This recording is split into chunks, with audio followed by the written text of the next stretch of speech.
अस्सलाम वालेकुम dear students. मैं हूं एडवोकेट राना उसामा मुनीर। इंशाल्लाह उम्मीद है कि आप सब खैरियत से होंगे। आज हम बात करेंगे सेक्शन 404 से लेकर 415 तक, अपील। इसमें हम पढ़ेंगे कि अपील जो है वो उसका फोरम ऑफ अपील कौन से हैं और कहाँ पे अपील हम दायर नहीं कर सकते, where there is no appeal. ये दो टॉपिक्स को जो है ना हम आज कवर करेंगे। तो सबसे पहले हम शुरू करते हैं सेक्शन 404 से। सेक्शन 404 क्या कहता है? सेक्शन 404 कहता है एनहेंसमेंट ऑफ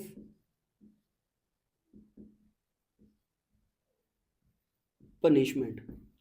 क्या मतलब है इसका? एनहेंसमेंट ऑफ पनिशमेंट में जो है ना वो अपील लाए नहीं करेगी। मतलब कि एनहेंस, अगर आपने सजा को बढ़वाना है, ठीक है, एनहेंस करवाना है, तो वहां पे जो है ना कोई अपील लाई नहीं करेगी। सजा को अपील के थ्रू नहीं बढ़ाया जा सकता। ठीक है, ये सेक्शन 404 कहता है। आगे सेक्शन 405 क्या कहता है? सेक्शन 405 में वो ऑर्डर्स दिए गए हैं, वो सेक्शंस दिए गए हैं जिनमें हम अपील दायर कर सकते हैं। ठीक है, इनमें कौन कौन से सेक्शन है? Under section 89 restoration of attach property में अपील दायर की जा सकती है। यानी कि सेक्शन 89 जो है अपीलेबल है। इसके अलावा और कौन कौन से सेक्शन है? सेक्शन 118 का जो ऑर्डर है वो भी अपीलेबल है। ठीक है, इसके अलावा सेक्शन 123 का जो ऑर्डर है वो भी अपीलेबल है। इसमें वो सेक्शंस, वो ऑर्डर दिए गए हैं जो कि जिसमें अपील हम जो है ना दायर कर सकते हैं। इसके अलावा आप लोगों ने हमेशा एक बात याद रखनी है कि अक्विटल के अगेंस्ट जो है ना वो अपील हमेशा हाई कोर्ट में दायर की जाएगी। अक्विटल वो मजिस्ट्रेट ने की है या वो अक्विटल की है सेशन जज ने, ठीक है, उसकी अपील हमेशा जाएगी हाई कोर्ट में। और ये कॉन्सेप्ट भी आपने याद रखना है कि अक्विटल के अगेंस्ट जो है ना वो रिवीजन का कोई कॉन्सेप्ट नहीं है, उसमें सिर्फ अपील दायर की जाएगी, उसमें रिवीजन हम दायर नहीं कर सकते। ठीक है, अक्विटल के अगेंस्ट जो अपील जाएगी वो हमेशा हाई कोर्ट में जाएगी, वो बेशक मजिस्ट्रेट ने किया या सेशन जज ने किया है, और रिवीजन का कोई कॉन्सेप्ट नहीं है, हमेशा सिर्फ अपील ही होगी। अच्छा, इसके बाद हम देखते हैं सेक्शन 408 से जो है ना हमारा ये वैसे स्टार्ट हो रहा है, जहां पे हम फोरम बताएंगे कि अपील कहां पे दायर की जा सकती है।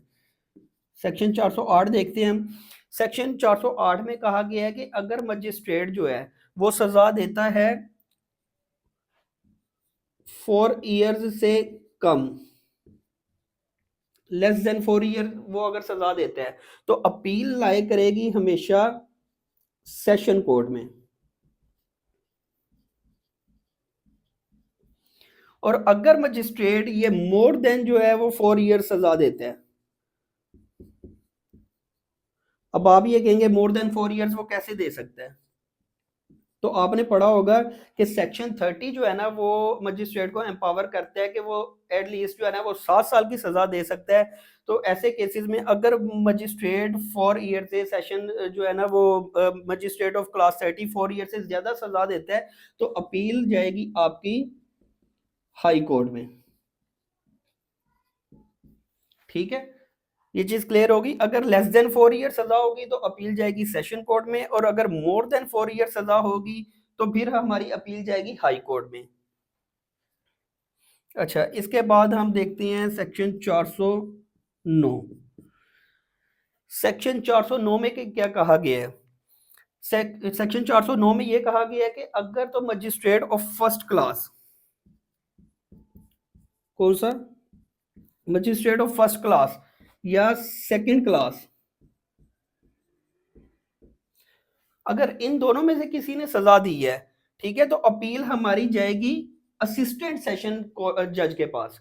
ठीक है, असिस्टेंट सेशन जज के पास। और अगर सजा दी है असिस्टेंट सेशन जज ने, तो फिर हमारी अपील जाएगी हाई कोर्ट में।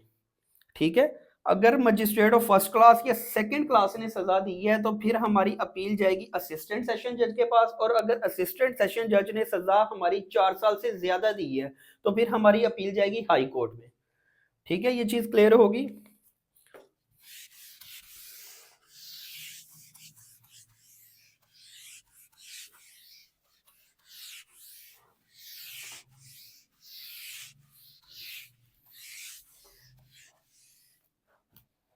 एक अच्छा, आगे हमारा सेक्शन है 410। 410 सेक्शन क्या कहता है? 410 सेक्शन ये कहता है कि सेशन कोर्ट की जो अपील है,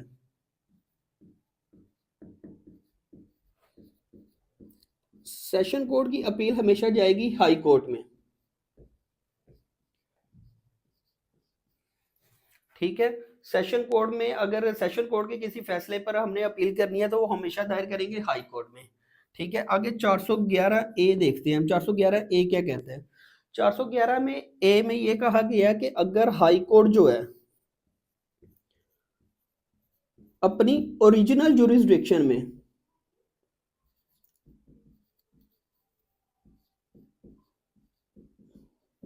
अगर हाई कोर्ट अपनी ओरिजिनल जुरिस्डिक्शन में कोई भी सेंटेंस पास करता है, ठीक है, तो फिर उसकी जो है अपील वो जाएगी सेम कोर्ट में। किसमें? सेम कोर्ट में। अगर उसने अपनी ओरिजिनल जुरिस्डिक्शन में किया, उन केसेस में नहीं जो आपके नीचे से मतलब मजिस्ट्रेट से अपील हुई है या फिर सेशन कोर्ट से अपील हुई है, उन केसेस में नहीं। अगर ओरिजिनल जुरिस्डिक्शन में अगर जो है हेयरिंग उसकी ओरिजिनल जुरिस्डिक्शन में हुई है तो अपील जाएगी उसकी सेम कोर्ट में। ठीक है, इसको हम कहते हैं आईसीए, इंट्रा कोर्ट अपील। ठीक है, इसके बाद हम देखेंगे सेक्शंस वेयर नो अपील लाए। ठीक है, वो सेक्शन जहां पे अपील दायर नहीं की जा सकती। ठीक है, जहां पर कोई अपील नहीं है। सेक्शन 412। सेक्शन 412 क्या कहते हैं? सेक्शन 412 ये कहता है कि प्लीड गिल्टी,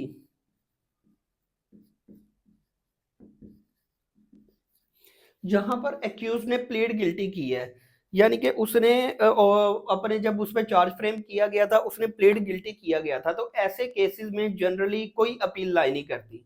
ठीक है, generally no appeal lie in the plead guilty cases. ठीक है, लेकिन यहाँ पर भी एक जो है वो प्रोविजन दी गई है कि अगर बात आ जाए एक्सटेंट और लीगैलिटी की, क्या एक्सटेंट और लीगैलिटी की, तो फिर अपील दायर की जा सकती है। अब ये एक्सटेंट और लीगैलिटी क्या है? अगर तो सजा जो है वो उसकी कम थी और उसको सजा ज्यादा दी गई है तो फिर वहां पे अपील दायर वो कर सकते हैं। ठीक है, या वो सजा बनती नहीं थी जो उसको दी गई है, फिर अपील दायर की जा सकती है। अदरवाइज प्लेड गिल्टी अगर हो जाता है तो फिर उसमें अपील दायर नहीं की जाती। ठीक है, आगे हम देखते हैं 413।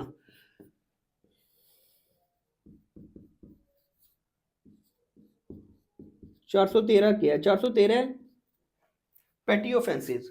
अब पेटी ऑफेंसेस कौन सी है? ये वो छोटे मोटे जो है ना वो ऑफेंसेस में जिनमें सजा दी जाती है। मसलन कि अगर मजिस्ट्रेट जो है वो ₹50 फाइन कर देता है, ठीक है, या फिर सेशन कोर्ट जो है ना फाइन कर देता है 1 महीने से जो है ना 1 मंथ से सजा 1 मंथ की सजा दे देता है। ठीक है, या फिर जो है हाई कोर्ट ₹200 का फाइन कर देता है, या फिर जो है ना वो 6 मंथ्स की सजा दे देता है। तो फिर ऐसे जो है ना इन केसेस में अपील जो है ना वो नहीं दायर की जा सकती। अगर मजिस्ट्रेट ने फाइन कर दिया है ₹50 का, सेशन कोर्ट ने 1 मंथ की जो है ना वो सेंटेंस दे दी है, या हाई कोर्ट ने 200 का फाइन किया है, या फिर 6 मंथ की जो है ना वो सजा दी है, तो ये इन केसेस में आप अपील दायर नहीं कर सकते। ठीक है, आगे हम देखते हैं सेक्शन 414। सेक्शन 414 क्या कहते हैं? सर्टन समरी केसेस,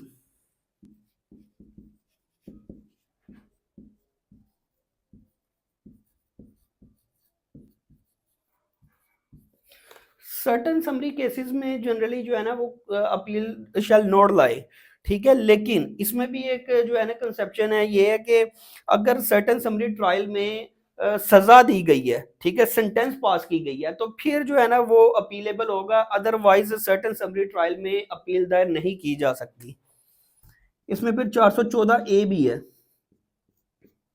ठीक है। 414 ए क्या कहता है? 414 ए ये कहता है कि अगर जो है ना वो प्राइस कंट्रोल से रिलेटेड होंगे, अगर प्राइस कंट्रोल से रिलेटेड कोई कन्विक्शन दी गई है तो उसमें जो है ना अपील दायर नहीं की जा सकती।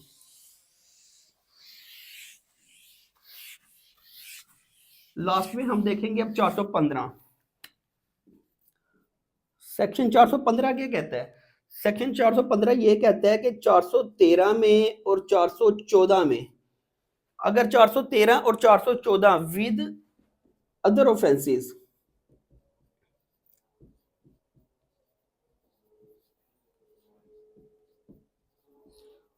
अगर सेक्शन 413 में, 413 या 414 में अगर और ऑफेंसेस के साथ मिलाकर सजा दी गई है तो फिर ये होगा अपीलेबल।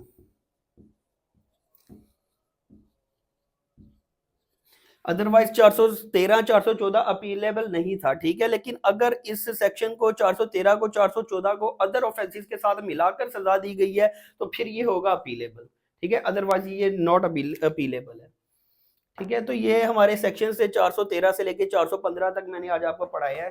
उम्मीद है आपको समझ आ गई होगी। तो इंशाल्लाह आगे नेक्स्ट हम देखेंगे अपना बेल का टॉपिक। तो थैंक यू सो मच।